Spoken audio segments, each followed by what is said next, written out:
Why are we here today? We want to name our abuser, and his name was David Tuck.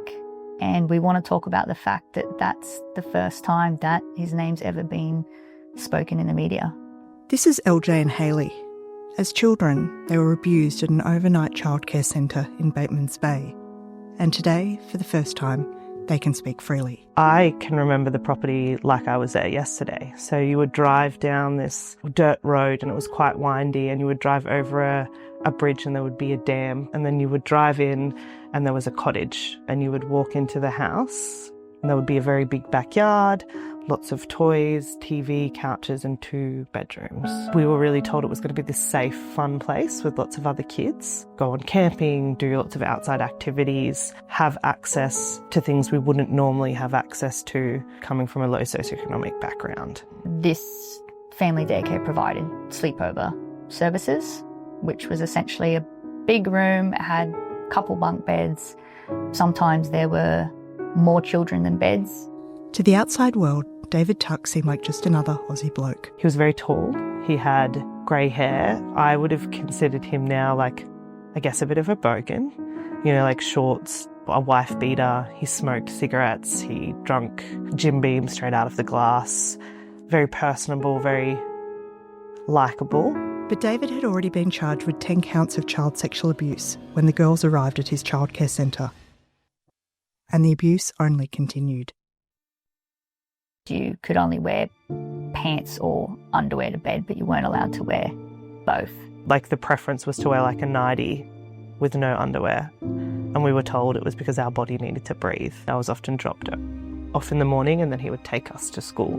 He'd be like, oh, you seem really sick, so you have to stay home. And then the abuse would increase in those moments, even though there were other children present at the same time. They were often just little kids. He had a thing where he would choose a child to sleep in his bed each night.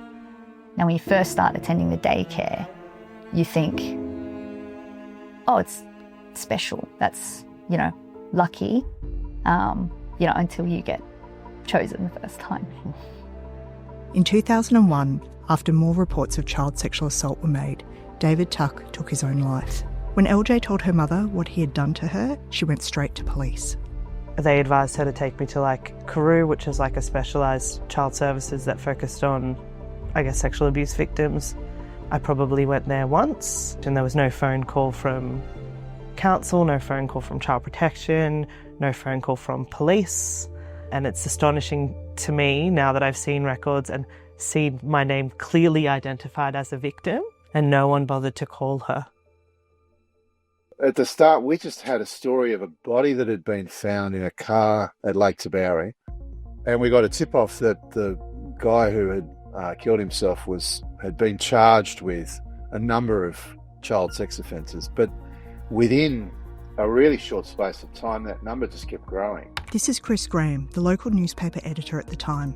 He caught wind of the story and wanted to name Tuck, but authorities blocked him. We were pursuing the story of a man who had sexually abused children, and we were being told that we couldn't report, in my view, enough detail to alert people within the region of who the man was, where he worked, and what children were at risk of being abused. The newspapers never named him, and what really kick-started this is reading an article a couple years ago that specifically said that they weren't going to name him. And that was the first time I realised that he had never been named by the newspaper or in the media. But not only that, that it was actively and intentionally withheld from the public. My argument to the government was, if we don't make every effort to contact or at least notify family members that their children may have been exposed to a serial predator, how are those parents supposed to know that their children may have been harmed by this guy? I mean, it's not always obvious. And it's a small town, and this guy was in a prominent position within a small town. I wish I'd just told everybody David Tuck did this, and if your children went to this childcare centre, there's a reasonable likelihood that they were assaulted by this man. But the newspaper was threatened with legal action for wanting to name Tuck, and Chris Graham could have faced jail. He engineered unfettered access to hundreds of helpless children, and he was licensed to do it by the government. But today, Hayley and LJ are seeking justice. Justice for David Tuck's victims and justice for all children abused in early childhood centres. Stereotypes of victims harm us because we don't get access to the same support. It means we also have to prove our innocence. We have to prove that we are deserving of support and that it wasn't our fault. That the responsibility was on the adults in that situation and not us. And I want to give all of those victims the opportunity now for that support, because they do deserve it. And hopefully we can make some change from this. You can help LJ and Hayley in their fight for reform by signing their petition.